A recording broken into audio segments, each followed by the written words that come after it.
নমস্কার, আমি পার্থ সারথী মুখোপাধ্যায় আর আপনারা দেখছেন আমার নতুন ইউটিউব চ্যানেল সঙ্গে পার্থ সারথী। বাংলাদেশের ভোট শেষ, তারেক রহমান প্রধানমন্ত্রী হচ্ছেন, ক্ষমতায় এসেছে বিএনপি। এই পরিস্থিতিতে পুরো বিষয়টিকে ভারত কিভাবে দেখছে, আগামী দিনে ভারতের সঙ্গে বাংলাদেশের সম্পর্ক কোন দিকে যাচ্ছে, তার পাশাপাশি আওয়ামী লীগ ফিরে আসবে কি না সেদেশের রাজনীতিতে, শেখ হাসিনা কি করবেন এবং একই সঙ্গে কি হবে মোহাম্মদ ইউনূস এবং তার সহযোগীতে, তার তদারকি সরকারে যে সমস্ত সহযোগীরা রয়েছেন কি করবেন তারা, এই সমস্ত কিছু নিয়েই আজকের ভিডিও। আপনারা সঙ্গে থাকুন, দেখতে থাকুন সঙ্গে পার্থ সারথী। বিস্তারিত যাওয়ার আগে প্রথমেই বলবো যে আমাদের এই নতুন চ্যানেলটি যদি সাবস্ক্রাইব করে নেন এবং একই সঙ্গে যদি বেল আইকনটি চালু করে রাখেন, তাহলে পরে যখনই আমাদের নতুন ভিডিও আসবে তখনই সেটা আপনাদের কাছে পৌঁছে যাবে।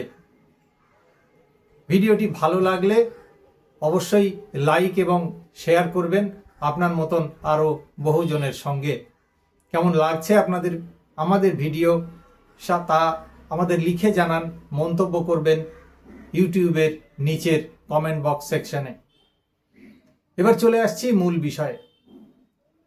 বাংলাদেশে নতুন সরকার শপথ গ্রহণ করবে কিছুদিনের মধ্যেই।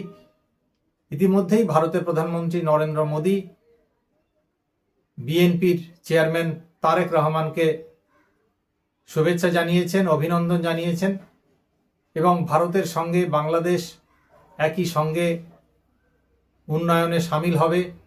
ভারত উন্নয়নে সামিল হবে, বাংলাদেশের দুদেশের বাণিজ্য এবং তার পাশাপাশি সম্পর্ক আরও মজবুত হবে, এমন তিনি আশা প্রকাশ করেছেন। জামাত জোট বাংলাদেশের ক্ষমতা থেকে দূরে থাকছে ছাত্রদের নতুন পার্টি, যারা জামাতের সহযোগী গোষ্ঠী হিসেবে বাংলাদেশে এই নির্বাচনে প্রতিদ্বন্দ্বিতা করেছিলেন তারাও। কিন্তু ভারতের সঙ্গে সম্পর্ক রক্ষার ক্ষেত্রে বাংলাদেশ কোন দিকে যাবে কিংবা কোন দিকে যেতে পারে তার একটা সম্ভাবনা ইতিমধ্যেই দেখা দিয়েছে। ভারত যদিও এবারে নির্বাচনে কোনো রকম প্রতিনিধি দল, পর্যবেক্ষক দল ভারতের তরফ থেকে পাঠানো হয়নি এবং বিদেশ মন্ত্রকের তরফ থেকে সে কথা পরিষ্কার করে জানিয়ে দেওয়া হয়েছে। কিন্তু একই সঙ্গে বিএনপি যে ক্ষমতায় এসেছে, ভারত সেদিকে উদ্গ্রীব হয়ে তাকিয়ে রয়েছে। ভারত যে নির্বাচনের দিকে প্রথম থেকেই তীক্ষ্ণ নজর রেখেছিল তাও জানিয়ে দেওয়া হয়েছে বিদেশ মন্ত্রকের পক্ষ থেকে। সবচেয়ে বড় কথা, বাংলাদেশের মাটিকে ভারত বিরোধী বিভিন্ন বিচ্ছিন্নতাবাদী সংগঠন, সরাসরি বললে পাকিস্তানি উগ্রপন্থীরা, তারা বাংলাদেশের মাটিকে ব্যবহার করে ভারতের উত্তর পূর্বাঞ্চলে অতীতে যে ধরনের নাশকতামূলক কাজকর্ম ছড়িয়েছে, করতে পেরেছে বা সক্ষম হয়েছে, সে ধরনের কাজকর্ম যাতে কোনোভাবেই না ঘটে ভারত সেদিকে নিশ্চিতভাবেই নজর রাখবে এবং ভারতের তরফ থেকে এই বিষয়টিকে সুনিশ্চিত করা হবে একেবারেই প্রাথমিক লক্ষ্য। অতীতেও ভারত সে কথা বারে বারে জানিয়েছে, এক্ষেত্রেও তার কোনো অন্যথা হবে না বলেই মনে করা হচ্ছে। একই সঙ্গে আরও একটি বিষয় স্মরণে রাখা প্রয়োজন যে অতীতে আওয়ামী লীগ তথা শেখ হাসিনার আমলে বাংলাদেশে এই ধরনের উগ্র বিচ্ছিন্নতাবাদী কার্যকলাপ, বিশেষ করে পাকিস্তানপন্থী যে সমস্ত বিচ্ছিন্নতাবাদী সংগঠন রয়েছে, তার বাড়বাড়ন্তে কিন্তু যথেষ্ট হ্রাস টানা সক্ষম হয়েছিল এবং ভারতের উত্তর পূর্বাঞ্চল মোটের ওপর এই ধরনের বিচ্ছিন্নতাবাদী কার্যক্রম থেকে একেবারেই মুক্ত হতে পেরেছিল। ভারতের প্রধানতম দুর্বলতার কারণ ছিল এটাই, আওয়ামী লীগ সরকারের প্রতি। কিন্তু এই মুহূর্তে বিএনপির সঙ্গে আগামী দিনে সম্পর্ক কিরকম হবে তা নিয়ে অবশ্যই খুব আশাবাদী হওয়ার জায়গা নাও থাকতে পারে। তার কারণ, অতীতে যখন বিএনপি অর্থাৎ খালেদা জিয়া যখন প্রধানমন্ত্রী ছিলেন তখন ভারতের সঙ্গে সম্পর্ক যে খুব ভালো ছিল তেমনটা বলা যাবে না। বিশেষ করে একাধিক বিচ্ছিন্নতাবাদী সংগঠন সেই সময় বাংলাদেশকে ব্যবহার করে ভারতের উত্তর পূর্বাঞ্চলে ক্রমাগত নানান ধরনের জঙ্গি কার্যকলাপ কিন্তু চালিয়ে গেছে। এবং শুধু তাই নয়, এই ধরনের জঙ্গি কার্যকলাপে উৎসাহ দেওয়ার জন্য বিএনপির নেতাদের একাংশ একদম সরাসরি মদত জুগিয়েছিলেন সরকারে থাকাকালীন। সেই বিষয়টিকে ভারত কিন্তু মোটেও ভালো চোখে দেখেনি।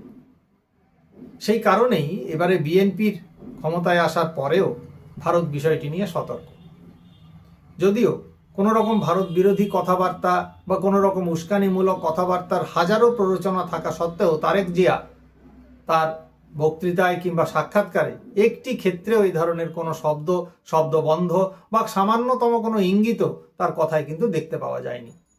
বরং তিনি সরাসরি বলেছেন যে রাওয়ালপিন্ডি কিংবা দিল্লি কোনো দিকেই তাকিয়ে থাকতে তারা চান না, কারোর মুখাপেক্ষী হয়ে তারা থাকতে চান না চীনের মুখাপেক্ষী হয়েও। বাংলাদেশ নিজের মতো করে চলবে এবং সমদূরত্ব বজায় রেখে চলবে, সুসম্পর্ক রেখে চলবে। সে কথা ঠিক, ভালো কথা, কিন্তু বাস্তবে কি হবে? তিনি কি জামাতের চাপ সহ্য করতে পারবেন? গত 1.5 বছর ধরে বা তারও খানিকটা আগে থেকে যে ধরনের উৎপাত লক্ষ্য করা গিয়েছে বাংলাদেশে, বিশেষ করে মৌলবাদী উৎপাত, সরাসরি উৎপাত বলাটাই ভালো, কখনো দ্বিতীয় স্বাধীনতার নাম করে, কখনো যারা মুক্তিযুদ্ধে অংশগ্রহণ করেছেন তাদেরকে নানানভাবে ব্যঙ্গ বিদ্রুপ আক্রমণ, তাদেরকে জেলে পুরে, কখনো নানানভাবে তাদের প্রতি তীব্র অসূয়া ঘৃণা প্রকাশ করে এবং তা জনমাধ্যমের বৃহত্তর অংশে ছড়িয়ে দেওয়ার যে একটা প্রচেষ্টা লাগাতার লক্ষ্য করা গেছে, তার থেকে কি বিএনপি চেয়ারম্যান নিজের দলকে এবং সেই চাপকে উপেক্ষা করতে পারবেন, দমন করতে পারবেন সেই চাপকে? একথা অস্বীকার করবার কোনো জায়গা নেই যে বাংলাদেশে অবশ্যই মৌলবাদীদের উৎপাত রয়েছে এবং সেটা আগামী দিনেও থাকবে।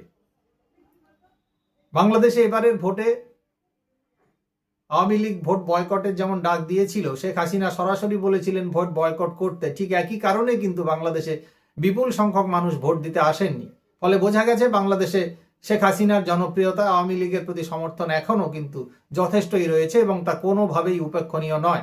এবং সেই কারণেই তারেক জিয়ার নেতৃত্বাধীন বিএনপি এত বিপুল জয় পেতে সক্ষম হয়েছে। পাশাপাশি জামাতের প্রচার যতই হোক, ছাত্র যুবরা তথাকথিত তাদের দ্বিতীয় স্বাধীনতা দিবস নিয়ে যতই গলা ফাটান না কেন, ভারত বিরোধিতায় যতই উস্কানি দিন না কেন, বাস্তবে তা মানুষের মনে কার্যক্ষেত্রে খুব একটা দানা বাঁধতে পারেনি। সে কথা ভোটের ফলাফলে পরিষ্কার। কিন্তু বাস্তবে যখন কাজ করা হবে তখন কি হবে সেটা নিয়ে একটা প্রশ্ন থাকছে। শেখ হাসিনা ফিরবেন এখনই বলা মুশকিল,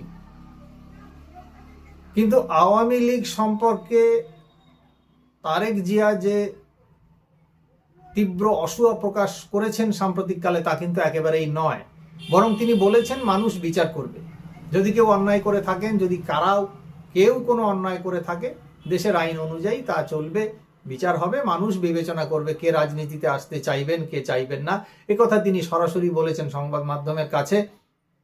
শেখ হাসিনার পুত্র এবং কন্যারা তারা যদি দেশে আসেন, আওয়ামী লীগের রাজনীতিতে তারা প্রবেশ করেন, সেক্ষেত্রে তারেক রহমান কিভাবে দেখছেন বিষয়টিকে, সেই প্রসঙ্গে তিনি তার এই কথাও জানিয়েছিলেন। অর্থাৎ একটা বিষয় পরিষ্কার যে আওয়ামী লীগকে নিষিদ্ধ করে দেওয়া হোক, তাদেরকে ফাঁসি কাঠে চড়ানো হোক, এমন রক্ত গরম করা কথাবার্তা বলার পক্ষপাতী তিনি নন। তিনি বুঝতে পারছেন, দীর্ঘ সময় পর দেশে ফিরে তিনি একটা বিষয় বুঝতে পারছেন যে তার দেশও পাল্টেছে এবং তাকেও পাল্টাতে হচ্ছে। তাকেও যে পাল্টাতে হচ্ছে গণমাধ্যমে এবং টিভি ক্যামেরার সামনে বা বিভিন্ন ক্ষেত্রে তার বডি ল্যাঙ্গুয়েজে, সে কথা পরিষ্কার। তিনি চেষ্টা করছেন একজন প্রকৃত স্টেটসম্যানের মতন কথাবার্তা বলার বা কাজ করবার। করতে পারবেন কিনা সেটা সময় বলবে, তাকে কাজ করতে দেয়া হবে কিনা সেটাও সময় বলবে। ভারত তাকিয়ে রয়েছে সেই দিকে, সেই শুভ ইচ্ছার দিকে। তার কারণ ভারতের তরফ থেকে বাংলাদেশে বিপুল অঙ্কের বিনিয়োগ রয়েছে। প্রায় 3 থেকে 7 বিলিয়ন ডলারের বিনিয়োগ রয়েছে ভারতে বাংলাদেশের সরাসরি উন্নয়নের ক্ষেত্রে, রেল, বন্দর ইত্যাদি বিভিন্ন পরিকাঠামোগত ক্ষেত্রে, ইলেকট্রিসিটি, টেলিকম, বিভিন্ন ক্ষেত্রে ভারতের বিনিয়োগ রয়েছে। ভারতের বিনিয়োগকারীদের জন্য আলাদাভাবে দুটি স্পেশাল ইকোনমিক জোন তৈরি করা হয়েছিল, যার মধ্যে একটি ইউনূস সরকার এসে সেটিকে বন্ধ করে দেওয়া হয়েছে। পুরোদমে কাজকর্ম সেখানে শুরু হয়নি, কিন্তু সেটা নির্ধারিত করা হয়েছিল মূলত ভারতীয় বিনিয়োগকারীদের জন্য। সেটাকে বন্ধ করে দেওয়া হয়েছে। সেটা আর ভারতীয় বিনিয়োগকারীদের জন্য নয়, সেখানে ডিফেন্স রিলেটেড কিছু কারখানা হবে এবং ইত্যাদি। যতদূর শোনা যাচ্ছে সেটা চীনের দিকে তাকিয়ে এই ধরনের পরিকল্পনা করা হয়েছিল। কি হবে তার? সেই সমস্ত সুযোগ সুবিধা কি পাওয়া যাবে? অটোমোবাইল ক্ষেত্রেও ভারতের প্রচুর বিনিয়োগ রয়েছে বাংলাদেশে, রয়েছে ওষুধ শিল্পে। সান ফার্মার দ্বিতীয় প্লান্ট সেখানে তৈরি হয়েছে, তৈরি চলছে নানান রকম। টাটা মোটরসের বিনিয়োগ রয়েছে বিপুল। এছাড়া আদানি গোষ্ঠী এবং আরো অন্যান্য গোষ্ঠীর বিপুল অঙ্কের বিনিয়োগ রয়েছে বাংলাদেশে। সেই সমস্তগুলো নিরাপত্তা সুনিশ্চিত করা, সেই সমস্ত বিনিয়োগ এবং তার পরবর্তী কাজের ক্ষেত্রে যাতে সেগুলোতে বাধা বিপত্তি না আসে, সেগুলোকে যাতে আরো বাড়িয়ে নিয়ে যাওয়া যায়, ভারত সেদিকে তাকিয়ে থাকবে নিশ্চিতভাবেই। অতীতে বিভিন্ন ক্ষেত্রে যেমন বলা হয়েছে, এই গত 1.5 বছরে নানান অভিযোগ তোলা হয়েছে যে ভারতের বিপুল সংখ্যক কর্মী বাংলাদেশে চাকরি করেন নাকি, তাদেরকে নাকি চলে যেতে হবে। এই তথাকথিত বিপ্লবের সময় এমন ধরনের কথাবার্তা বলা হয়েছিল, এমন ধরনের অভিযোগ করা হয়েছিল। আশা করি সে সমস্ত অদ্ভুত কথাবার্তা এবার আর উঠবে না। এবার বন্ধ হবে এই ধরনের বাজার গরম করা কথাবার্তা। ভারত সেদিকেই তাকিয়ে রয়েছে, তাকিয়ে থাকবে। কি করবেন ইউনূস? একটা বড় প্রশ্ন। তিনি কি শেষমেশ ফ্রান্সে ফিরবেন, আমেরিকায় ফিরবেন, নাকি এদেশেই থেকে যাবেন? ক্ষমতার চেয়ার ছেড়ে দিতে তিনি আগ্রহী নন বলেই শোনা যাচ্ছে। তদারকি সরকার তো বিদায় নেবে। ইউনূস কি রাষ্ট্রপতি হবেন? দেশের সংবিধান সংশোধন হবে? কি হবে? বাংলাদেশের রাজনীতিবিদদের মধ্যেও তা নিয়ে যথেষ্ট সংশয় রয়েছে। অনেকেই মনে করছেন, পর্যবেক্ষকদের, যে Yunus is a hard nut two crack. খুব দ্রুত এই বৃদ্ধ সরে যাওয়ার জন্য আসেননি। রিসেট বাটন চালু করার কথা বলেছিলেন, মনে আছে আমাদের।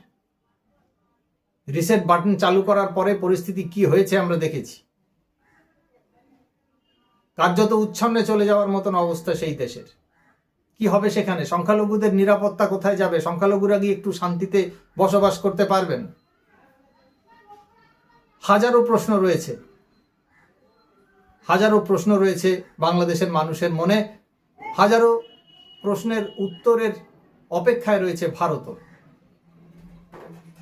আপাতত সেদিকে তাকিয়ে থাকতে হবে। কেমন লাগছে আপনাদের এই ভিডিও? মন্তব্য করুন নিচের কমেন্ট বক্সে। অবশ্যই সাবস্ক্রাইব করবেন, চালু করে রাখবেন বেল আইকনটিও। আর যদি ভালো লাগে প্রচুর লাইক এবং শেয়ার করে এই ভিডিওটি অবশ্যই ছড়িয়ে দিতে ভুলবেন না আপনার মতন আরও অনেকের কাছে। নমস্কার, ধন্যবাদ, ভালো থাকবেন।